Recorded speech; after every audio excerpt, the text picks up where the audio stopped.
উত্তেজনা ছড়ানোর চেষ্টা করবেন না, কেউ উত্তেজনা ছড়ানোর এটা নিরসনের জন্য আমরা আগামী যে সেমিফাইনাল ম্যাচগুলো আছে এই যে বিশৃঙ্খলা নিরসনের জন্য পুলিশ গোলবারের পেছনে গ্যালারিতে পুলিশ অবস্থান করবে এবং তাদের প্রত্যেকের কাছে অ্যাকশন ক্যামেরা থাকবে।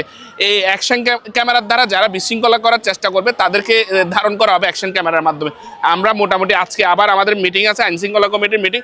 এই মিটিংয়ের মাধ্যমে আমরা সিদ্ধান্ত নিব কিভাবে শৃঙ্খলায় ফিরে আসা যায়। কক্সবাজারের এই বিশ্রেষ্ঠ রুহুল আমিন স্টেডিয়ামের ধারণ ক্ষমতা 4000-এর হয়তো একটু অধিক আর কি, কিন্তু দর্শক থাকে 7-8 হাজারের মতো। তো বিপুল পরিমাণ দর্শকের উপচেপেরা ভিড়ে এই ধরনের অপ্রীতিকর কিছু ঘটনা ঘটছে।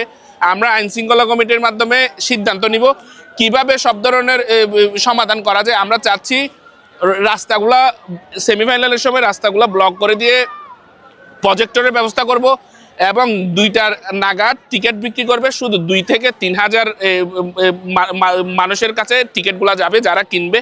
3000-এর অধিক আমরা এই গ্যালারিতে যেতে দেব না।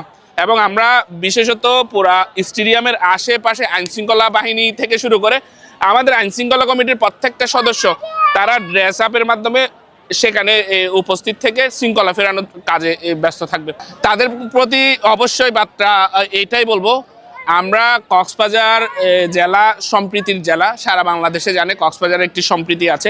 এই সম্প্রীতি বজায় রাখার সাথে কক্সবাজারের সুনাম সারা বাংলাদেশে ছড়িয়ে দেওয়ার জন্য আপনারা সবসময় শৃঙ্খলাকে প্রাধান্য দিয়ে শৃঙ্খলা মাফিক সুন্দর খেলা উপভোগ করবেন এবং টুর্নামেন্টটা যাতে কক্সবাজার থেকে শুরু করে সারা বাংলাদেশে সবাই জানতে পারে কক্সবাজারে যে সুন্দর গোল্ড কাপ সুশৃঙ্খলভাবে হচ্ছে সেই জানান দেওয়ার জন্য কক্সবাজারবাসী সবার প্রতি সহযোগিতা কামনা করছে। সবাই শৃঙ্খলা ফিরিয়ে এনে সহযোগিতা করে গোল্ড কাপ টুর্নামেন্টটা সুন্দরভাবে সফলভাবে সম্পন্ন হওয়ার জন্য আপনাদের প্রতি আমাদের আহ্বান।